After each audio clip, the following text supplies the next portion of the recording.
Bonjour et bonsoir très chers internautes. Bon week-end na binonyo surtout. Balandi arrivant de Kinshasa, Basango ya Congo. Toi les sous les bossons na bino pona tout expliquer ma moment ming. On va parler de dossier Kalev Moutondo. Dossier Kalev. Boyibi qui selon l'information de Zanango, Kalev soit azana Harare na niveau Zimbabwe, soit azana Cape Town na moko bandako ya Kabila na Afrique du Sud, soit azali na Togo na Lomé, parce que président ya Togo pire master na ye, pire mutu na ye babitani bakati. Mais on va essayer un peu d'expliquer qu'est-ce qui se passe encore dans les Kabutali Kalev Moutondo. Nous allons expliquer ce qui se passe à Kwamuntu. Mes frères et sœurs, là ce n'est plus guerre ethnique, c'est une rébellion qui s'est préparée. Et vous savez bien et bien que Bandundu Azali plus proche na Kinshasa. Et vous savez positionnement au Kabila Zana na Kinakati et Kotinambu ya Kwilu. Qui alimente ces gens-là? La police a qui kuna koki batu wanate. Arma qui kuna koki batu wanate. Bazo bundadi de manière professionnelle. On est sous conflit entre Bateke na Bayakate. Et c'est sous conflit Teke Yakate et comme Marambuya rébellion.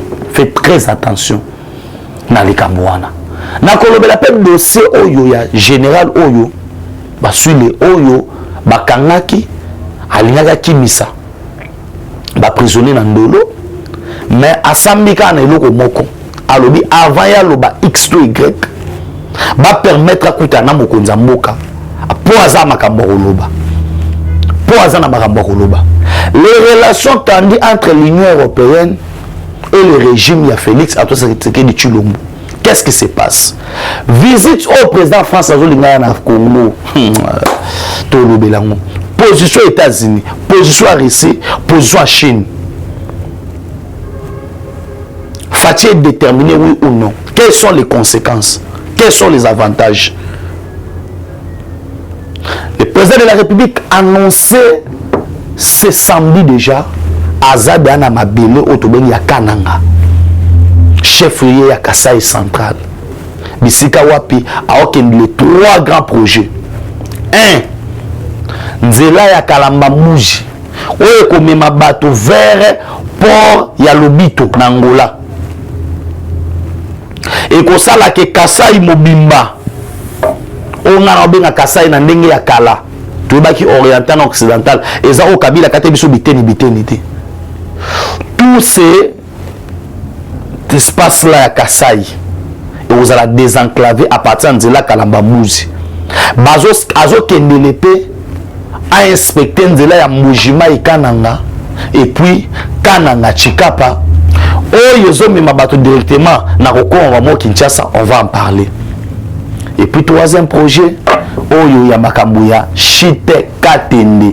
Oh, il y a que non, l'espace Kasai, Munda Pepe, Lankelele, ah, Mokonza Mboka Batikayo.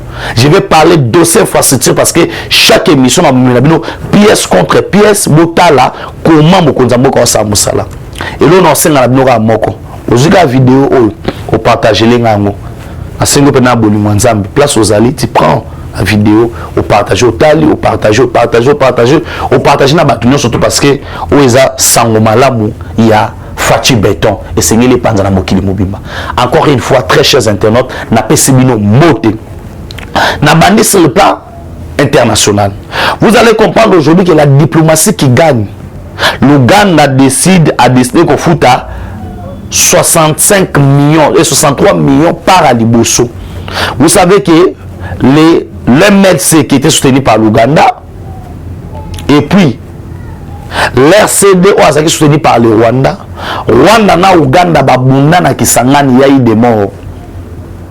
Et Basenga tribunal de paix international et Kata Makambu et condamna Ouganda pour foutre biso mbongo.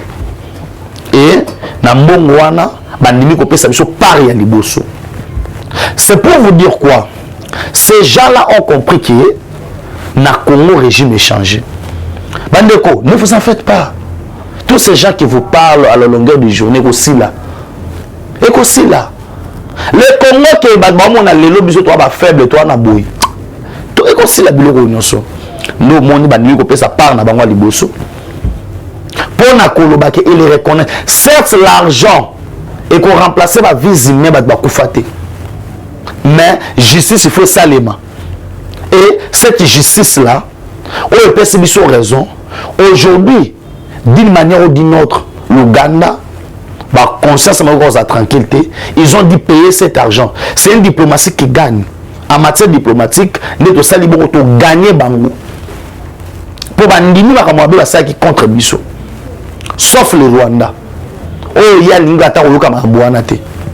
Le Congo n'a pas besoin d'argent, mais le Congo a besoin de justice. Comme cette justice-là, et Salami, nous, on est très contents d'en. Force régionale, il y a CAC. Et ça déjà.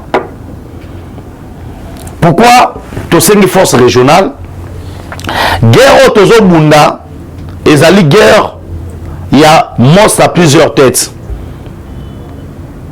Il y a la communauté internationale, il y a la communauté nationale, parce que ce n'est pas moi le président de l'Assemblée nationale au Bakiyango, qui a de ces gens-là, dans le gouvernement, dans l'Assemblée nationale, pardon, mais Bazali est responsable, il y a guerre à Est. Ce n'est pas moi qui l'avais dit, c'est le président de Mosso qui a dit ça. Et, nakati il y a un calcul wana nyonso. Et ça la biso que, to kata na mukuse, to comprendre que, il y a des Congolais oyo qui ne veulent pas que Moka na biso qui est liboso, Moka na biso est avancé. Na calcul wana et pousser na malamoko. Na kende ko comprendre que on a besoin d'aide. Ndeko ya kokamwa boye na boye non. Comment on RDC pas mbaté? Au moins le RDC le roi mukua on va boire na fuluté. Avant que ça mukua on va boire na fulu lelo, to zaka pe misu, to zaka na misu na biso. Biso to wele la biso na nzungu biso. Ba wele biso na nzungu. Le Congo ça que na ko bunda ba bitumba na ba Tchad. Ba soda na biso ba bunda na ba Rwanda wana. Basoda na biso bakenda bangola. Basoda na biso bakenda kobunda guerre mondiale. Rwanda, Ouganda, Burundi bakangi bango epa ba allemand. Les Belges ont fait les recours na ba commando congolais to kenda to libérer ba pays wana. Abiarimana balinga babotola pouvoir boye na boye abengisa Mobutu Rwanda papa batinda mayele na division spéciale présidentielle DSP na basamba kenda na ba récupérer pouvoir armée na biso kenda Centrafrique et comment on a biso le lopambate et c'est par rapport il y a fragilité, on est fragile. Pourquoi on a besoin il y a force parce qu'il y a une forte infiltration na point que Mokonza Mboka encore aussi sangote na 5 ans. Les Rwandais ils se sont préparés pour infiltrer Bisso. Ils ont eu du temps. Ils ont eu du temps. Bafania ba 30 ans, ba 35, ba 40 ans, ba 50 ans na Congo. Ba plus de 60 ans na Congo les Rwandais. Ils ont préparé leur infiltration. La solution qui peut ramener la paix pour l'instant, c'est avoir cette force de mutualisation qui vont venir pour nous protéger, pour voir Nabiso, pour nous bengana libanda le Rwanda. Parce que, la République démocratique du Congo, comme empêcher Biso, tout somma minduki. C'est pas que tout le monde somma minduki, mais on nous a empêché à somma minduki. Avec les embargos. Embargo et outil wapi et outil du fait que Kabila Joseph Anosoma Minuki a Kamati Minuki on appelle son rebelle. C'est comme ça que l'ONU a fait un rapport pour dire que non, Minuki a regardé sa zosomba, yem tazo alimenter sur rebelle. C'était ça. Ndemu tu cause o emi maka to koma lelo na embargo to anango. Et la conséquence est simple. Armée Nabiso, moi baso ma minduki ezate, on doit recourir na batu mususu baya basunga biso pour guerre qui na Russie. Ce n'est pas que ces pays là, ba Ouganda, ba Burundi, ba makas koleka biso, ba Kenya, ba makas koleka biso te.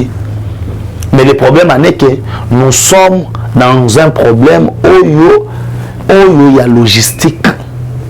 Logistiquement parlant, on est incapable de confronter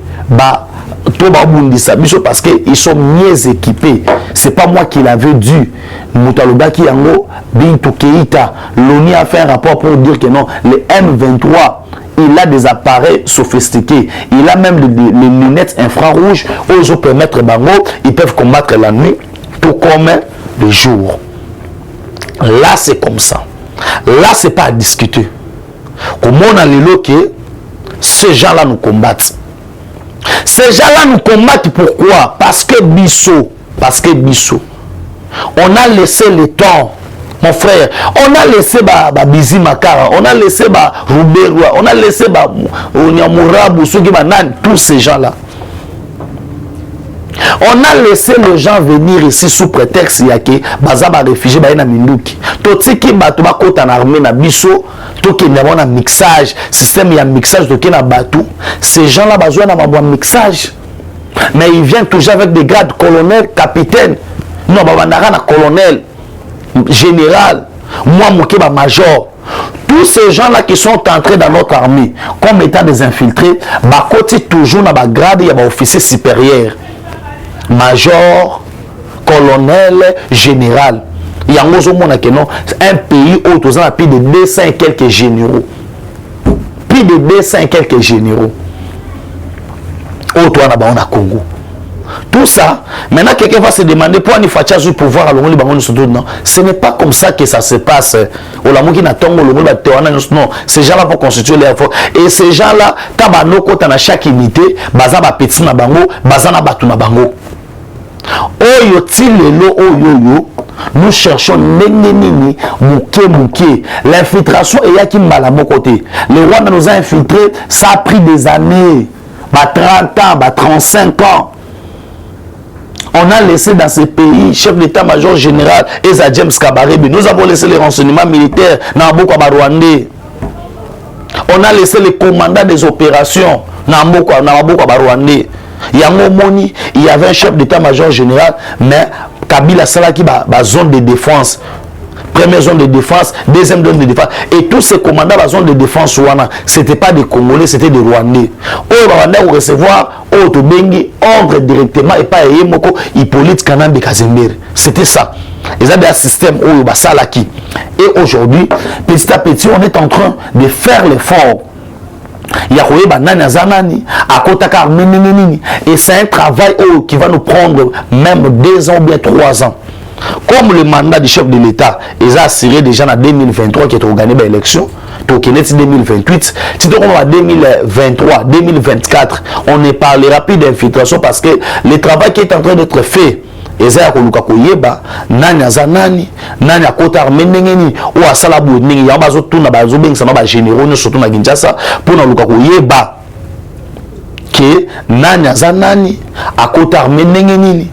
C'est comme ça que babadoki nango malembe et permettre biso toyeba nani azanani asalaka nini pe conséquence à makambo oyo ne makambo zo lumela biso. À l'entretemps, dans le domaine où babengi a secret militaire, on doit être très vigilant. Très vigilant parce que ils ont un domaine où il faut faire basculer. Mais dans le ça biso dossier quoi il y a Kalev Mutondo. Dans soit le bazana Lomé na Togo, dans soit bazana Harare, dans soit le bazana capitaine l'Afrique du Sud. Mais ce type-là a un cerveau moteur à renseignement à Bissou. Il a dirigé la NER pendant bataille belé. Et il a beaucoup de secrets. S'il doit négocier sa liberté par rapport, ya makambo toyo kelango, ça veut dire il va céder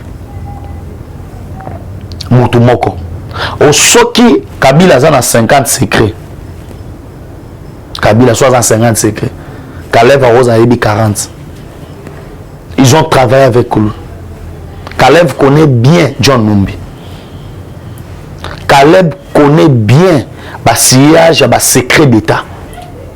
Et il veut négocier. Tala, même les États-Unis, les gens négocient. À négocier. Dans la prison à Guantanamo, bateau basala ke bakanga Osama Ben Laden, ba pesa ba secret belé, et ça ba touriste bateau, ba tortira ki bango. Ba senga ki na ba négocier pour bala que ça place Ben Laden azali. Comme il y avait des sources et tout consort, ils les ont fait. Et biso pe de tous aboué, on est là. On a besoin que Kalev Wanazala. So Kalev Azali et Rosunga Makasi. Parce qu'il y a beaucoup de secrets d'État. Et où Kalev a pas ça livrer. Bako ta contact naie et pas bateau baza censé au Samusala wana. Baluka bayeba de quel dossier azanango. Et ça bénéfique la régime on a les Camerounais. Baloba toujours la relation internationale entre les pays, il y a que les relations d'intérêt. Ce qui intérêt à Congo est allé et que Kalev veut parler, bon encadrer, botika loba. Vous savez bien que Kalev, il fallait pas qu'on John Numbi. Narare à l'époque, Kabila Bimi, à Dubaï. A commis à Dubaï, soutien Zelaki, il y a des Français, ba temporisé, Kabila yé na Zimbabwe, parce que les Zimbabwe, au fait, c'est là où on a organisé tout pour déstabiliser le musée. Parce que le musée s'est confié à un certain Robert Mugabe. Or, comme le monde occidental, occidentaux va effacer l'ère Kabila, bazaki na posa ya tête ya Kabila. Parmi bateau ba trahissa musée, c'est entre autres Robert Mugabe, Eduardo dos Santos, au Angola, c'est parmi bateau ba trahir musée. Et on a vu un certain John Numbi Kuna, on a vu aussi Kalev Kuna. Nous la soutien à mercenaires. Par là, on sait que les Congolais tout le monde bien. Tous les général sont en prison. Basilo les ceux qui n'ont pas. Au bon sambisaye parce que alina qui mis ça prisonnier dans l'olo. Ce général là, le général Abelomo, il a besoin seulement de rencontrer le chef de l'État. Parce qu'il a des secrets à lui dire. Bah, secrets, Yaoye Bissaï. Quels sont ces secrets? Selon les informations pour l'Union européenne et en particulier la France, ils ne veulent plus de Félix Antoine de Tshilombo. Pour eux, Fathi Azali ko gelé Maramuna Bango épelé. Pour eux, nous comparons avec la Russie pour comploter contre les États-Unis, chose qui est faux. Les partenariats privilégiés entre la République démocratique du Congo avec les ISA, ça ne date pas d'aujourd'hui. Partenariat de Akala, Fatiaga au réchauffé en haut. Makambouya Mindo qui est tout consort. La République démocratique du Congo, c'est un pays souverain. On a ces droits-là de se protéger. Ça ne doit pas qu'il y ait le droit de se protéger. On ne peut pas accepter que Bakanga Biso, Babouma Biso, Baosi Sabso le roi Banyama, et on croise les bras. Ceux qui solution ils en ont réussi, président de la décision en a réussi pour Babouma non. Non. On a eu pouvoir en Guinée, général Ouane. Abegani ba François Koufi. Il a acheté les armes. Réussi à passer Mindiga Koufi. Non. Les Congolais, tout le monde Kobanga. pour les Américains, ils ont force, il y a biso récupéré dans la Russie. Moi, je ne vois pas un problème. Mais le problème, c'est quoi maintenant? Le problème, où tu pas ce problème, bandit. La France veut à tout prix que biso tout tika pouvoir. Actualité, moi, on a pièce contre pièce. Tout tika pouvoir. Et là, le marché était pourquoi? Parce que dans le total, c'est la macambo. Officiellement comme ça. Biso de yo c'est na aide pas à réciter. Mais réciter au te kabiloko. Oh biso peut te souma pour tout se protéger. Nous n'avons pas vocation biso d'aller assiéger le pays à Batou. D'abord, en Afrique centrale à Bimba, nous avons biso na pays à Mouni Ate. Nous avons biso un espace habitable à Azate. Algérie, une grande partie d'Algérie, c'est un désert.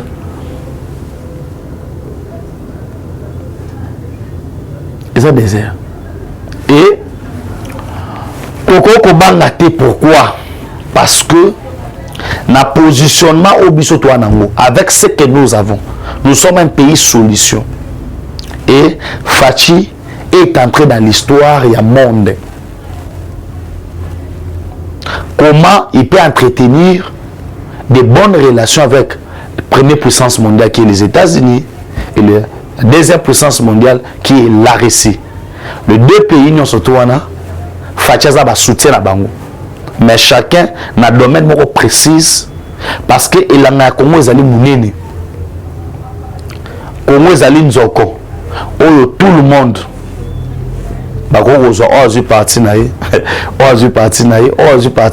c'est là où maintenant les gens ne comprennent pas. Côté Bolobi qui est là, oui, nous gardons les relations avec ces deux pays. Parce que toi, qui veulent même aller plus loin dans l'assassiner chef d'État. C'est pourquoi toi, permettez d'abord na général wana akutana Mokonzamboka. Tout le canal pour sécuriser bien, pour contrôler, pour fouiller. C'est pourquoi on a pris un certain chef coutumier à Koutana Mokonzamboka. Mais tout le monde chef coutumier, on a le chef coutumier. On a vu ces images. Nous avons les pires petits à Kabila. Et petit, on a qui chaque fois qui n'a quatre. Mais il se présente comme étant un chef coutumier pour aller résoudre le conflit Teke Nayaka. Bayaka na bateke. Or, conflit wana l'armée, la police, basé sur un contrôle sur Abatouana. Ces gens-là, qui m'ont bouillé et comme ça bateau. C'est une rébellion qui se prépare. Tofungo la mission. Ministre de l'Intérieur, ministre de la Défense. Tant que l'on est en bouquet parce que ils ont payé na Kinshasa. Aujourd'hui, na ebisayo na positionnement mundengezo kende. Nande na lema muna niveau ya Bosco Taganda na CPI. On comprend que Kabila azai sous mutu oyo azai sous na mikolo et belete comme étant un homme libre. Kabila azai sous na mikolo belete. Pour nous un homme libre Kabila Joseph azai sous na mikolo belete. Atika na mikolo rotanga.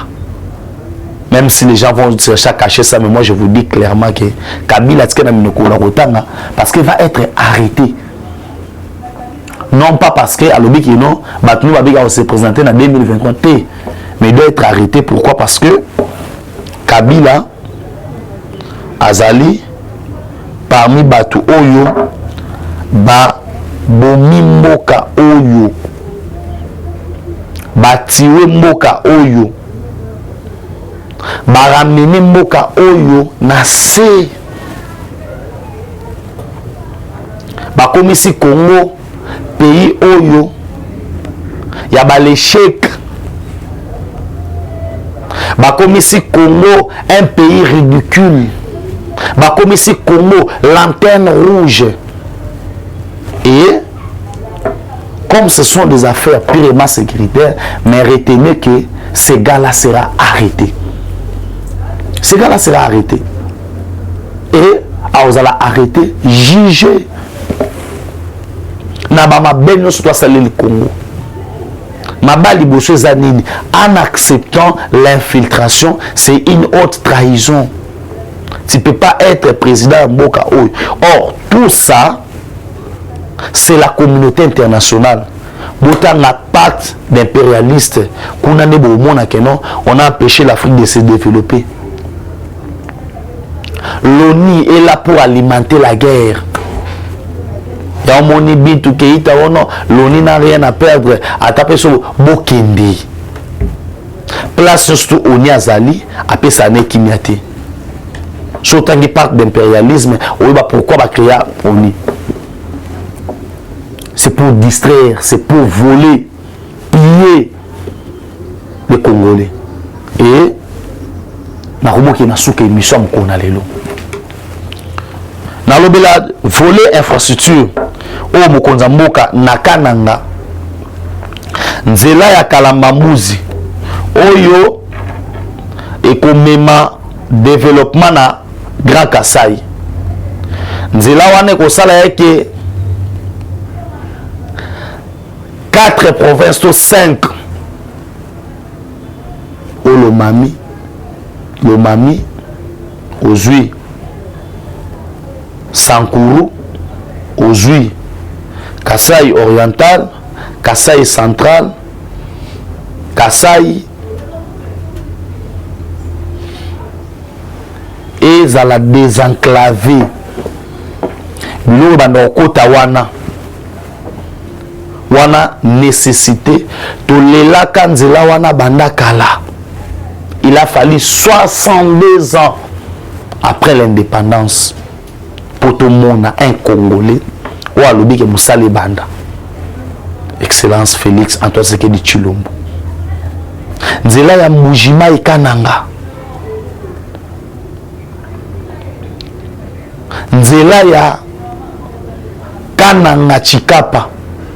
Parce que la nationale numéro 1 oyo bandi na Mwanda pour esuka na Kasumbalesa na Katanga. Développement to banda ko luka. Parmi les facteurs de développement, ma voie de communication, ma voie wana. Les alaka, transport maritime, transport ferroviaire, aérienne et puis routière. 4 facteurs wana on a développement na Mboka. C'est beau se déplacer na train, na bateau, na avion, na camion, na bis. Son récit, il y a un récit au sala banzela wana et comme possible muto uta Mwanda a comité Lubumbashi. Et ça peut possible muto uti Beni ayena muto kati Kinshasa ti Matadi. Parce que nzela Beni Mbujima iba sala déjà. Et ce qui tout année na Katsanzela ya Mbujima ina Kananga, c'est fini. C'est comme ça qu'on aime un pays. Les gens qui se demandent Bidjan Ozo Mata, Baosana Ngonini, population se souffrité. On devait d'abord faire les routes nationales. Ma route nationale, ce qui est Salami. Na Simanango, Baosala Skoyo, na projet 145 territoires, les routes à descente agricole. Oyo Koya Kokutana, na ba route nationale, wana. Pour permettre le développement, il y a République démocratique du Congo. C'est ça. C'est qu'à partir, il y a interconnexion, le développement Kokoya. Mouta Outa Kosomba Bitoyo Awa, Ateki Yango Awa, Asombi Minkumbu, Atoteka en place. Il y a Bato Baliara Bitoyo. Asombi P. Likabwa Monsango wana pilipili ya kubweta na konga Mungwele na Bakongo akena ngope na Mbujima ibiska waliaka niliwa Mbuji. C'est comme ça. C'est comme ça que ça amène le développement. Et on ne peut pas parler il y a développement ya Mboka s'il n'y a pas de voies de communication. Soki banzele ate babato ezate, très zate. On ne peut pas parler du développement. Fatia Saliango. Lelo tala mama yembo. Eza lo route ya ninité. Wana ndeko na Congo, ozotalanga na Kinshasa, beta mwatour. Au moins a différence. Mama yembo sera équipé des appareils modernes. Banda hôpital wana est salement. Lelo so combien des années pour mon sous ba moderniser yango. Batongi ba nouveau bâtiment. Tala ba batongi ezate ma muto amona te. Mamona lo ba oyo zande uno na Kinshasa tuna ye yebisa Benjamin esa so ba otonga mama yembo kinoka na photo omona. Et telemi déjà. Hôpital général ya Gemena. Créé en 1928. Il fallait Fatiaya pour Bamouka ou Ezaki de débat pour Batonga Moussous. Mais école n'en parlons pas. Mais université pour le Bakoute. Après, en face à Moto, on a 2023 pour ça Makelele. D'abord, on a expliqué dans la mission sur nos salles. Fatia a un mandat na ye. Si 2023 à 2028 à partir de 2028 mambo mandat au bout 4 ans to qu'est-ce qu'on a mission to pc ce na 2028 nous sommes pc sous mandat mandat c'est parce que à droit à des mandats à partir de 2028 to pc mission wana ato leli yo moko na bolelité bo ya osa hypocrisie faut na musique ba sona lini faut na musique ba kabona point. Falo yo district bata mbonga ba député bazwaka se combien mais yé moko na bujuto baswana pona mamuya mbongo o bazwaka na assemblée nationale na compte ya opposition nzoka de biso to lela ba lela boyena bolo bakaki ote ba député ba ozo mbongo belé alors maté falo na bujuto bazwaka mbongo ya opposition comme loi na biso so bakeno ba membre de l'opposition faut futa bango falo déjà azwaka mbongo wana alo beloko te moyibi voleur sabato bona comme na suka émission mukona lelo so bo sepela ki nango bo pesa grand caméraman de on a biso Jérémy merci beaucoup bo pesa pende on a biso Rancy ozana montage merci oza posa somba lupango na yo 20 sur 20 na $2500 hein bo yeba ki bandaki 2000 comme 2500 bo sentir qu'il y a une forte demande somba lupango na yo 20 mètres sur 20 $2500 payable à la tranche.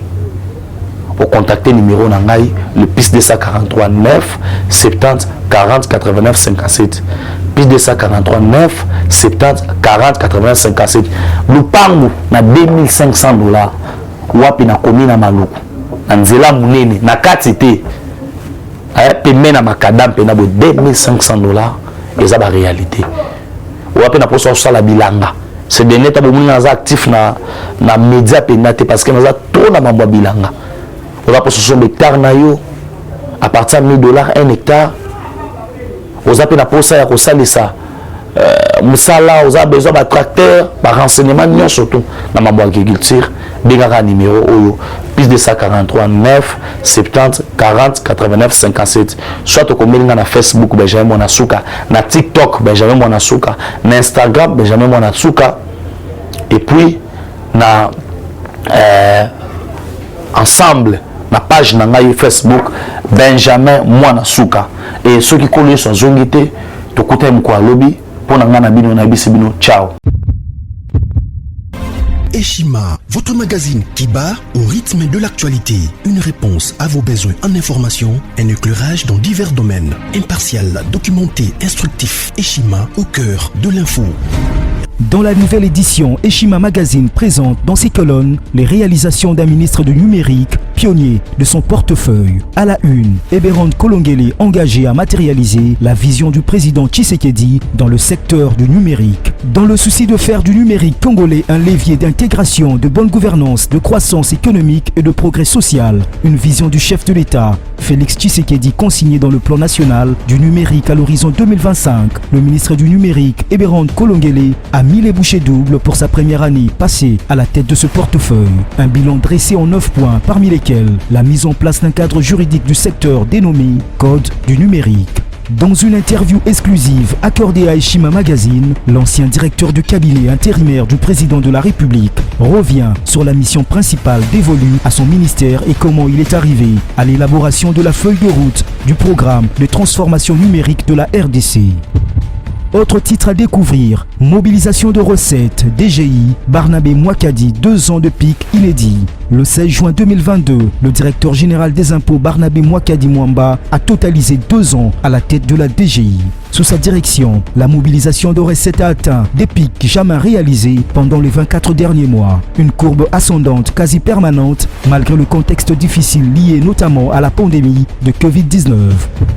Autre performance à découvrir dans Eshima, c'est le 2 ans d'une lutte sans merci engagée par l'IGF contre le détournement des deniers publics. Découvrez un résumé des actions menées par l'équipe de Jules Alingueté et Victor Batoubenga ces 2 dernières années, conformément à la vision du président de la République, Félix-Antoine Tshisekedi. Ce qui a conduit à la réduction sensible des détournements en masse opérés par les prédateurs des finances de l'État. À lire également, élection 2023, Denis Kadima va corriger les erreurs du passé. À 1 année et demie des nouveaux scrutins en République démocratique du Congo, l'équipe de la CENI dirigée par Denis Kadima s'emploie à perfectionner les opérations électorales afin de corriger les erreurs du passé et changer l'image de cette institution. Eshima Magazine, un nouveau standard d'information.